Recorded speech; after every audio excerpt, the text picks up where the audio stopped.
রমজান মাস কোনো স্মার্টফোন ব্যবহার করবেন না, নেট কানেকশনের সাথে সংযুক্ত থাকবেন না। যাদের নেটেই কাজ, নির্দিষ্ট সময় কাজের সময় করবেন, এরপরে টোটালি বন্ধ করে দিবেন, বাসার রাউটার বন্ধ করে দিবেন, নির্দিষ্ট সময় চালিয়ে বাকি সময় বন্ধ করে রাখবেন।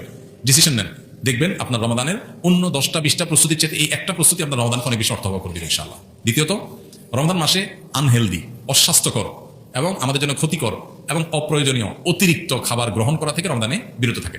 দুইটা জিনিস, এই দুইটা জিনিস যদি সঠিকভাবে করেন, আমার বিশ্বাস আপনার রমাদানকে আপনি অনেক সুন্দরভাবে কাটাতে পারবেন। এবার বন্দিগীতে আপনি স্বাদ পাবেন, তৃপ্তি পাবেন, স্পিরিচুয়াল যে আধ্যাত্মিক যে একটা প্রেরণা, শক্তি, এটা পাবেন। এই যে চোখের জেনা হয় সোশ্যাল মিডিয়াতে, এই যে আপনার ডোপামিন সোশ্যাল মিডিয়াতে একটার পর একটা আনন্দ, বেদনা, হাসি, খুশি, বেদনা, বিভিন্ন ইস্যুগুলো আমাদের মনোযোগকে বিভিন্নভাবে বিক্ষিপ্ত করে ফেলে। এরপর ইবাদতে মনোযোগ হয় না, না তারাবিতে মজা পাই, না রোজাতে, না তাহাজ্জুদে, না দোয়াতে, না তেলাওয়াতে কোনো মজা পাই। এগুলো থেকে আপনার সঠিক সুফলটা পেতে হলে আপনাকে নিয়ন্ত্রণ করতে হবে দুটা জিনিস। অনেক জিনিসের খোলাসা দুটা জিনিসের মধ্যে চলে আসবে। অতিরিক্ত খাদ্য গ্রহণ, অস্বাস্থ্যকর খাদ্য গ্রহণ না করে পরিমিত ভালো খাবার গ্রহণ করেন, স্বাস্থ্য ভালো থাকবে, ভেতর থেকে শক্তি পাবেন।